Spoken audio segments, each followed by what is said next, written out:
Hello বন্ধুরা, আসসালামু আলাইকুম। আশা করি সবাই ভালো আছেন।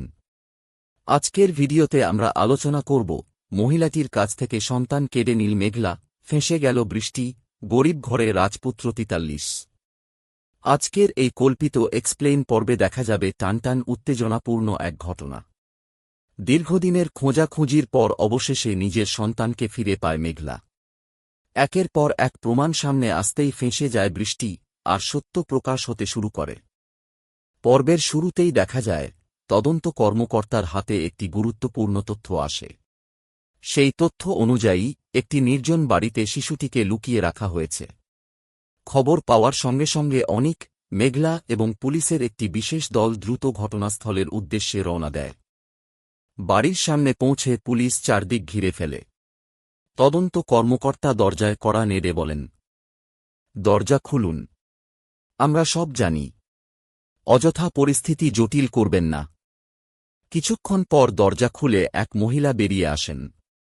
প্রথমে তিনি শিশুটিকে নিজের সন্তান বলে দাবি করার চেষ্টা করেন, কিন্তু তদন্ত কর্মকর্তার সামনে একের পর এক প্রমাণ তুলে ধরা হলে তিনি আর কিছু বলতে পারেন না।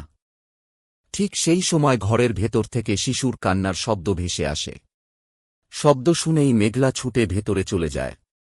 সেখানে গিয়ে সে নিজের সন্তানকে দেখতে পায়।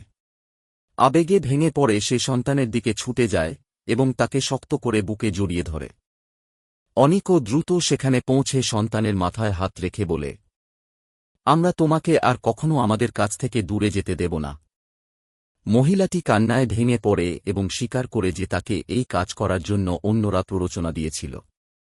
তিনি বলেন, আমি বড় ভুল করেছি।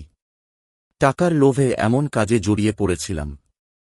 এখন সব সত্য বলব। তদন্ত কর্মকর্তা তাকে জিজ্ঞাসাবাদ শুরু করেন। তার দেওয়া তথ্যের ভিত্তিতে বৃষ্টির নাম সামনে আসে। জানা যায় পুরো ঘটনার পরিকল্পনায় বৃষ্টির গুরুত্বপূর্ণ ভূমিকা ছিল। পুলিশ সঙ্গে সঙ্গে বৃষ্টিকে জিজ্ঞাসাবাদের জন্য নিয়ে আসে। প্রথমে সে সব অস্বীকার করলেও পরে সিসিটিভি ফুটেজ, ফোন রেকর্ড এবং অন্যান্য প্রমাণের সামনে ভেঙে পড়ে। মেঘলা বৃষ্টির দিকে তাকিয়ে বলে, একটি মায়ের কষ্ট তুমি বুঝতে পারোনি, কিন্তু সত্য একদিন না একদিন প্রকাশ হবেই। বৃষ্টি মাথা নিচু করে দাঁড়িয়ে থাকে। তার আর কিছু বলার থাকে না। এদিকে তদন্ত কর্মকর্তা জানান, এই ঘটনার সঙ্গে জড়িত আরও কয়েকজনের সন্ধান পাওয়া গেছে। তাদের ধরতে পুলিশের অভিযান শুরু হয়েছে। অনিক, মেঘলা এবং তাদের সন্তান বাড়ির পথে রওনা দেয়। পথে মেঘলা সন্তানের হাত শক্ত করে ধরে রাখে। তার চোখে আনন্দের জল আর মনে নতুন জীবনের স্বপ্ন। বাড়িতে পৌঁছাতেই পরিবারের সবাই আনন্দে আত্মহারা হয়ে পড়ে। দাদা দাদি, নানা নানি এবং আত্মীয় স্বজন শিশুটিকে ঘিরে আনন্দে মেতে ওঠেন। অনেকদিন পর বাড়িতে আবার সুখের পরিবেশ ফিরে আসে।